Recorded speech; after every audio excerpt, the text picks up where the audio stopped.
Uh-oh.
Okay, we'll start with this. Unbeaten up-and-comer in the women's featherweight division, Sarah Liegmann of Germany, took to her social media and stated, "Exciting boxing and professional fights await you at the event. With my title defense as the main event, the VVK has already begun, currently having a Christmas early bird sale, so be quick." Apparently, she will be returning to action all the way out there in April of next year, 4 months into it. Not exactly hitting the ground running in the new year. Didn't have a very active one this one either. Sporting a professional record of 10 wins with no losses, no draws, 2 knockouts, having debuted as a professional circa 2021, Sarah Liegmann campaigns in what is a densely populated and talent-rich featherweight division, though most of the news that comes out of the featherweight division is really centered around 2 fighters, just 2, whatever Amanda Serrano's next move is, or whatever Skye Nicholson's next move is. Everybody else there is just a background character, Sarah Liegmann included, but perhaps it's for the best,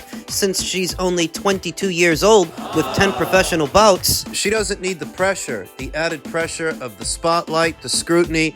This is a fighter that needs to be able to develop gradually. Managed by Mark Taffet, that's the same Mark Taffet that manages the career of the more well-known Clarissa Shields. He also manages Sarah. Wasn't that active this year. She only fought once. The silver lining is she's so young, she has time. After what was a very productive 2023 where she saw action 3 times, this year she decided to take her foot off the gas. She only had 1 fight, just one back in March. So it will have been over a year's time the next time she sees action. She mentioned her next fight being a title defense, even though she's not in possession of any of the major 4 alphabet titles. Those titles are split 3 ways between 3 fighters. Amanda's got 2, Germany's own Nina Menke's got 1, and Skye Nicholson has the other. So to what title is Sarah referring to? The lesser-known WBF title. It's not recognized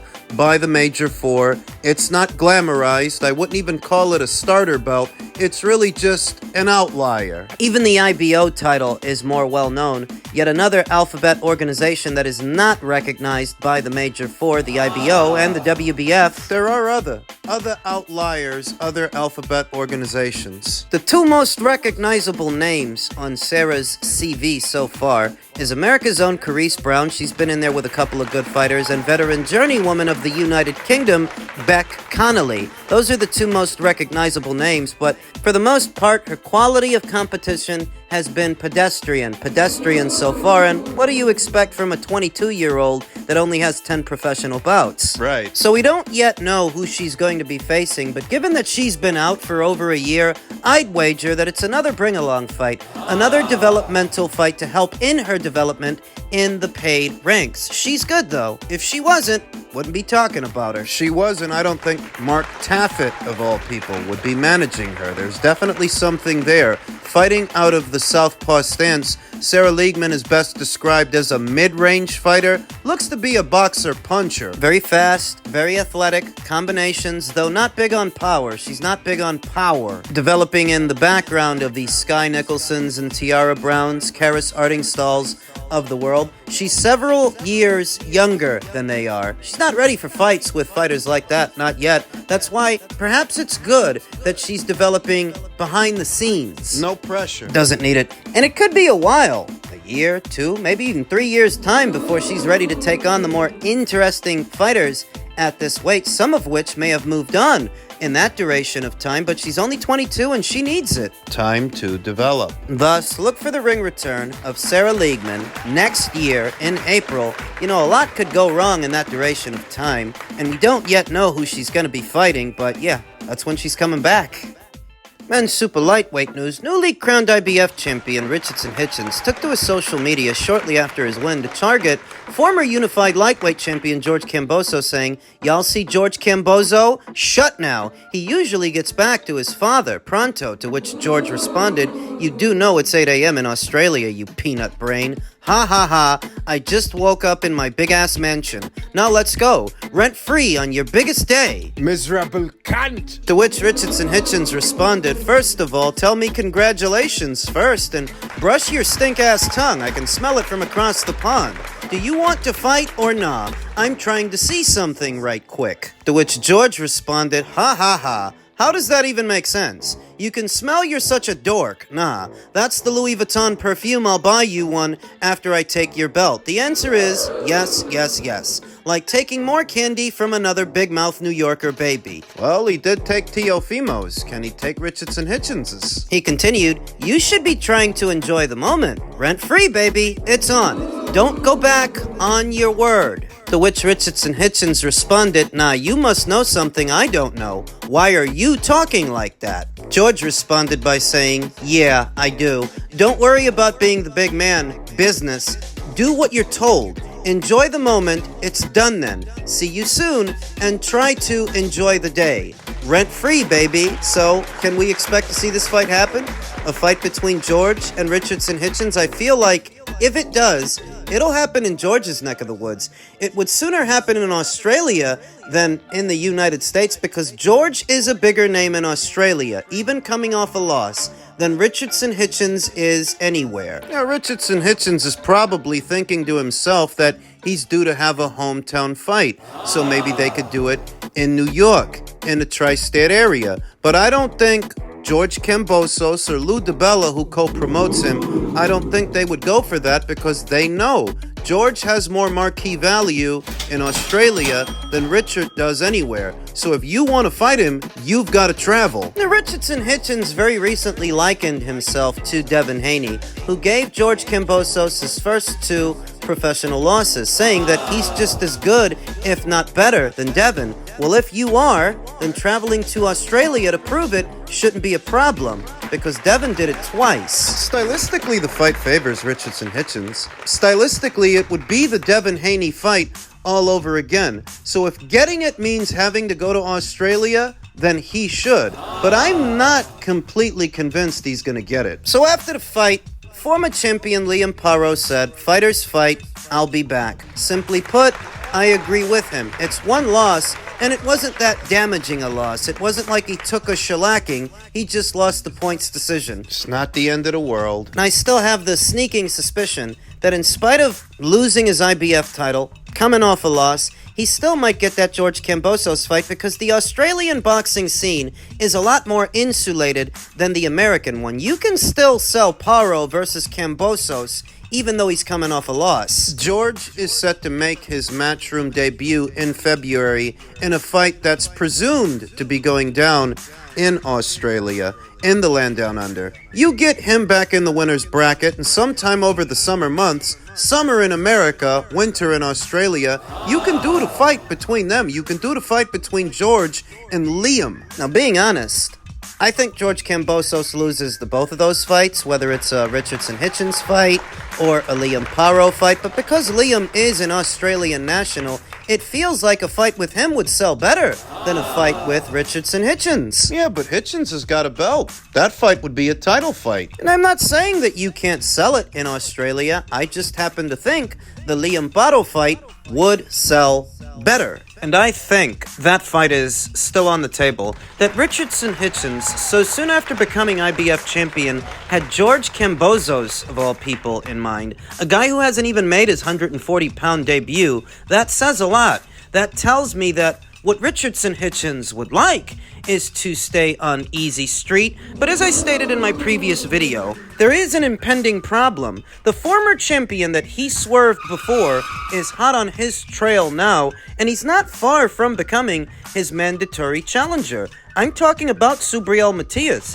who might be just 1 or 2 fights away from becoming Richardson Hitchins' problem, where George is under no obligation to fight Richardson Hitchins, and by all rights, it should have been George calling out Richardson, not the other way around. The fact it was Richardson targeting him, that tells you everything you need to know. Who's worth some money? Oh yeah, I think Richardson Hitchins would outpoint George Kambosos in similar fashion to what Devin Haney did, but George is a shrewd businessman. He's managed to parlay that victory over Teofimo into not 1, but 3 very lucrative paydays. So the fact that Richardson is calling him out instead of it being the other way around, that's what it accents. That George is worth some money, whether you think he's a good fighter or not. Otherwise, why would Richardson Hitchins spend this much time on him? He's coming off a loss, and he hasn't even debuted at super lightweight yet. I don't know that this fight is going to happen. It could, but like I said, the Paro fight in Australia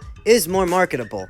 And finally, you may have heard a day or so ago that Israel Madrimov has withdrawn from the December 21st bout with Sergey Bohachuk, and he will now be going straight into the fight with Virgil Ortiz in February. Most expected that he'd pull out, something would go wrong because that's far too quick a turnaround. Former junior middleweight champion Israel Madrimov has acute bronchitis and has withdrawn from his December 21st fight with Sergey Bohachuk in Riyadh, Saudi Arabia. Turki Al Al-Sheikh, the chairman of Saudi Arabia's General Entertainment Authority, announced a day or so ago. The 154-pound fight was set to serve as the chief support bout to the highly anticipated Usyk vs. Fury rematch. Now, Sergey will be facing Ishmael Davis instead, and Israel will be going straight into the fight with Virgil Ortiz. Mixed feelings. Nobody actually believes he has an acute case of bronchitis. I don't. They needed a reason to pull him out of that fight, and this is it. Uzbekistan's Madrimov, 10-1 with 7 KOs, remains scheduled to fight Virgil Ortiz on February 22nd on the undercard of Better B vs. B Vol 2, also in Riyadh, Al-Sheikh said. There was doubt Madrimov, 29, would be ready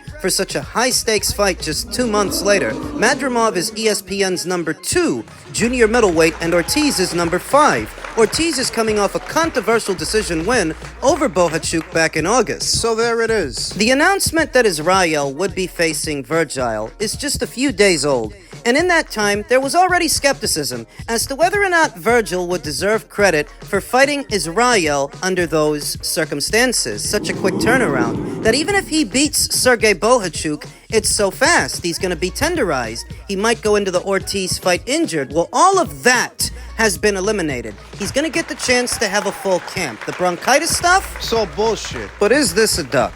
Does this now mean that Israel Madrimov ducked Sergey Bohachuk? I don't agree with that. I don't think so. I mean, stylistically, it's the same fight. Sergey's a pressure fighter, so is Virgil Ortiz. Sergey's a volume puncher, so is Virgil Ortiz. In terms of power, I don't know, I'd say they're about even. There's not a dramatic difference that you should look at Israel. Many of these conversations are usually driven by ulterior motives and agendas. You want to call Israel Madrimov a duck, though I don't see why.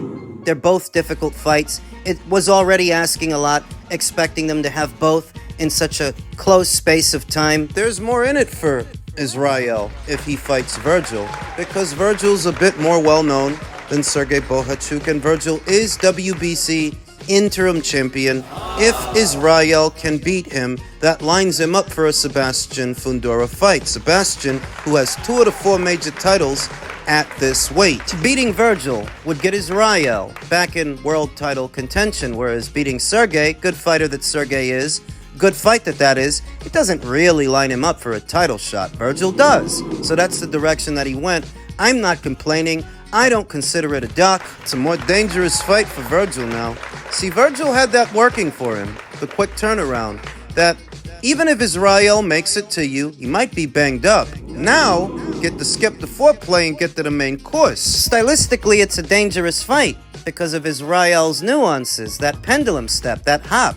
bouncing back and forth, in and out of striking distance, throwing punches while he does it. He's got power. Shows a good variety of punches, punches downstairs, punches upstairs, jabs to the solar plexus. I think it's a tougher fight now for Vergil Ortiz, because stylistically, this is not a guy who's going to stand right in front of you for all 36 minutes, but this isn't a guy who's going to run from you either. He's going to stay with you, bouncing back and forth while he does it. So when you think he's in front of you and you go to try for a shot, he can step out, then step back in and counter. That makes him dangerous. For a volume guy like Vergil, who likes to come forward, likes to throw punches in bunches, you know he's going to open up. There will be plenty of opportunities for Israel to catch him in between. And he's not your conventional boxer, your textbook boxer. He's got a Soviet style. I think the only saving grace for Vergil is that he's got more rounds in the bank. As a professional, he has more fights and more time under the hot lights. More rounds. But you know, Israel gave a great account of himself against one of the best pound-for-pound fighters in the sport, in Terence Crawford. The aesthetic of this fight will differ from that one. The pace for this one is going to be faster. This is going to be an action fight, whereas between Israel and Terence, that was more of a chess match. They respected each other in there. Israel felt Terence's power, Terence felt Israel's, and they made a decision. They're not going to do anything stupid. They're going to respect each other. Now, I don't know just how hard a puncher Vergil Ortiz is. I don't know that his power is actually up there with Terence's or Israel's. It's not saying that it isn't. That's just saying, I don't know. Vergil doesn't have a lot of time at this weight. He's only actually fought one bona fide junior middleweight. So I don't know. But you figure that because he's so aggressive and because he likes to throw punches in bunches, one way or another, he's going to force Israel Madrimov into a situation that he has to respond to. He's going to force him to fight. See how he does. Both Israel Madrimov and Vergil Ortiz are mid-range to inside fighters. I'd say Israel, he's more the mid-range guy, whereas Vergil, he's mid-range, he's inside, he's in your face, in your wheelhouse, he's trying to get you out of there. That could work against him in this one. Hailed the boogity man, the bogey man in some circles, because Jaron Ennis seemingly swerved him, Jaron Ennis seemingly ducked him. Israel Madrimov has stepped up to the plate. It's a dangerous fight for Vergil, and I hope we make it there, you know. An acute case of bronchitis or swine flu, measles, mumps. It's a dangerous fight. But His Excellency is paying these guys a lot of money to do this thing, and I hope that they do it. I hope they make it there. Whoever wins this fight, more pressure needs to be placed on Sebastian Fundora to participate in what's going on at 154, because the story is they're still trying to do that Errol Spence Jr. fight, and Errol's done absolutely nothing to warrant a shot at not one but two alphabet titles. Saying that February's right around the corner. It's not actually that far away. And after the dust settles and the outcome of this fight is decided, the World Boxing Council needs to put pressure on Sebastian Fundora to satisfy the winner of the fight as the mandatory to the green belt, or strip him. Hurry up and strip him, and he can run along and fight Spence as many times as he wants to, for however long it takes him, because giving Spence a shot should not be a priority over giving the winner of this fight a shot. They're the ones that earned it, not him.